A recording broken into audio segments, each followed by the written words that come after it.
Welcome back to my channel. So for today's video, balik na ulit tayo sa ating mga kagintuan. Samahan niyo ako ngayon, pupunta tayo sa Manila para mag-gold hunting. So tara, let's go!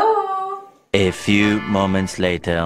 Ayan, nandito na ako ngayon sa Fairview Terraces. So meron ditong sakayan ng mga van papunta sa Manila. So bababa tayo sa Quiapo.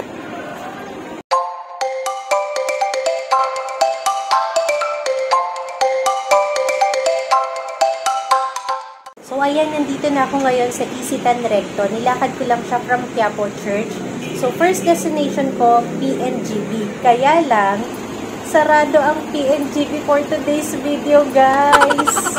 Few inches later.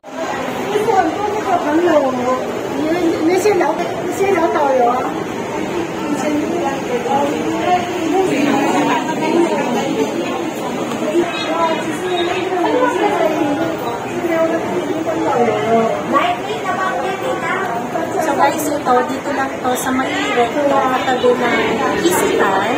So, alam nyo dito mabibilan ng mga 18 and 21 na Saudi gold. So, kailangan nyo magkakalokin para makapili ako na talaga yung gusto.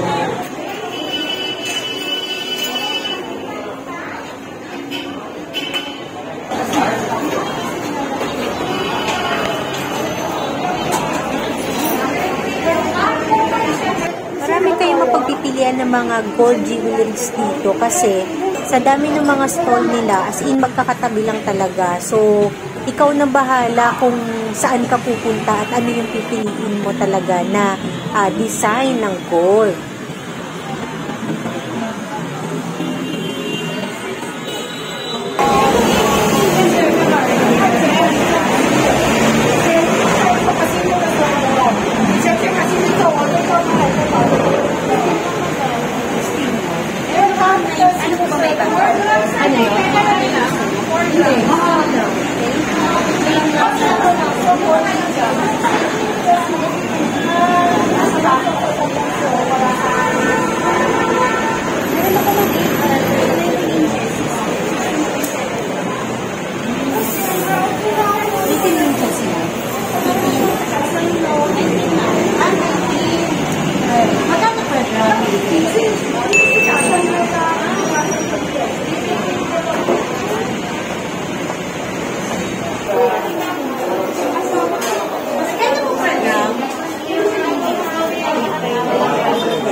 Ito yung ether, no?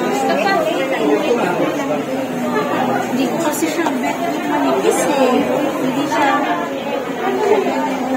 Patuloy niya ako. Ano kasi yun? Parang choker na kasi magkakaganda. 60.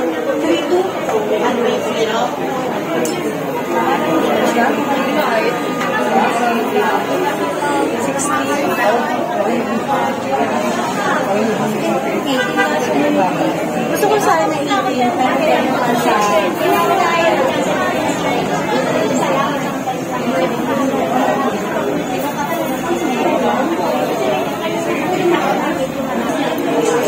pero Saudi gold ko. Dito, ako na Saudi gold. 18K, 21K. Magkano ate? 3,180? Ayan, meron dito hardware necklace, 3,180 ang per gram dito ng 18K. So marami ditong stall na magkakatabi lang, so mamimili na lang tayo kung saan. Kasi iba-iba rin yung per gram nila dito. Merong 3,250, ito 3,180 naman. So, ang target ko na mabili ngayon is yung hardware necklace na. Thank you, ate!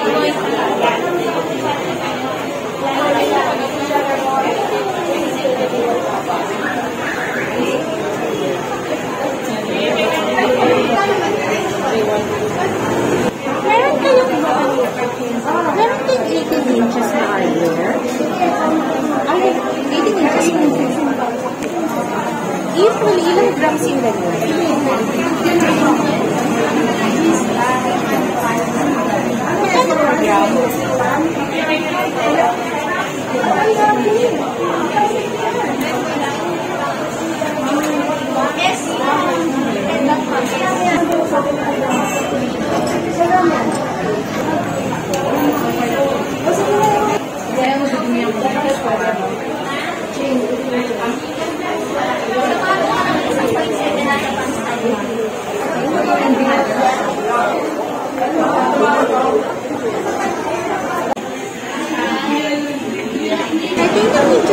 hardware.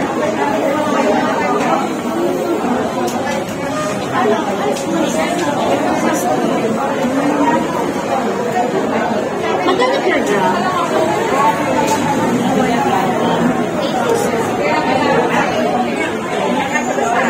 So ayan, dito naman sa small 32, 3,150 lang dito ang per gram. Mas mura.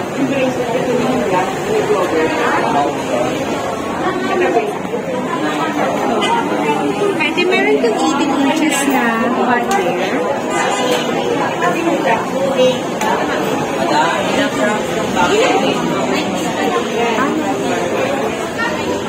Magkano per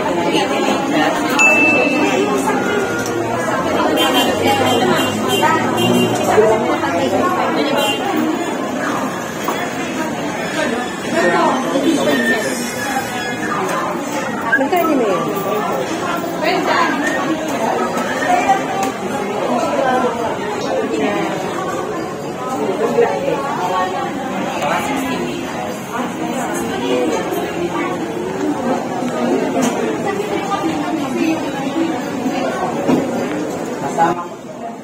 Ino-compare ko lang yung kulay nung hardware necklace dun sa aking bracelet na suot kasi sobrang light yung color niya compared dun sa 18K na bracelet ko.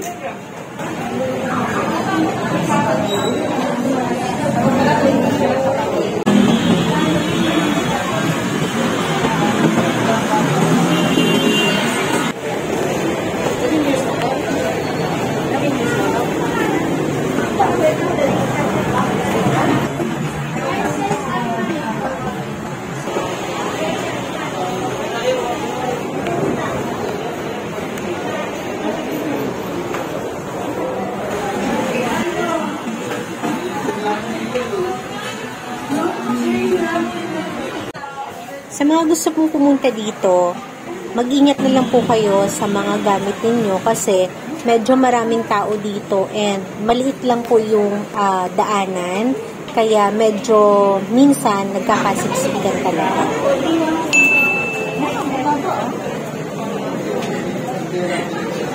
Parang ito yung pinakamababa.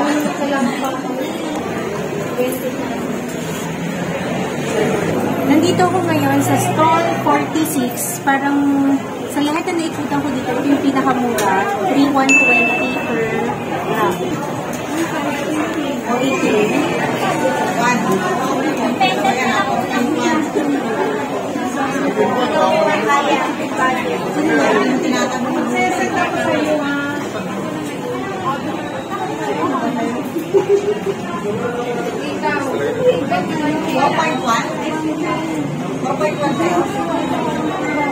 Pars lang kayo, ate? Pwedeng bank transfer.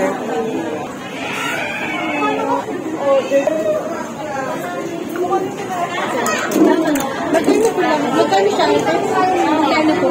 61,000. Pero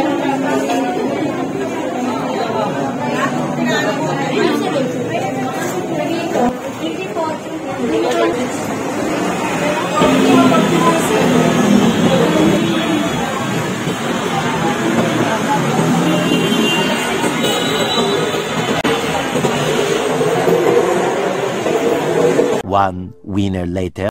nandito naman ako ngayon sa Umpin dito sa Binondo. This is just a 5 to 10 minutes walk from Gold Center sa Recto. So, ang pupuntahan naman natin dito ngayon is yung Umpin Jewelry Center. So, tara, tingnan na natin.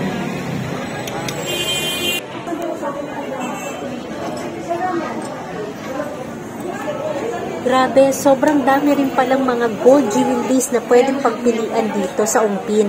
Pero yun nga lang, akala ko mas mura yung per gram nila dito. Pero mas mataas pala. Sadly, wala tayong nabili. 2 hours later.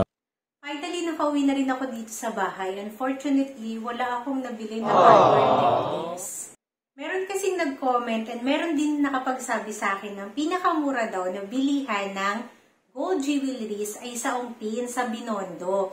That's why naisipan ko na doon gawin yung ating gold hunting since gusto ko rin talaga makabili ng hardware necklace. So So, based sa pag-iikot ko doon, I found out na mahal pala yung per gram nila ng 18K Saudi Gold, which is nag-range siya from 3,200 and up. Mas mahal pa sila ng 30 to 50 pesos dun sa store na binibilan ko ng mga gold jewelries ko, which is the PNGB. Anyway guys, hindi ito sponsored ng PNGB ha. Dun lang talaga ako laging bumibili ng mga gold jewelries ko kasi 100% na legit talaga yung mga gold nila. By the way, abangan ninyo yung part 2 nito kung saan ako makakabili ng hardware necklace. Thank you for watching!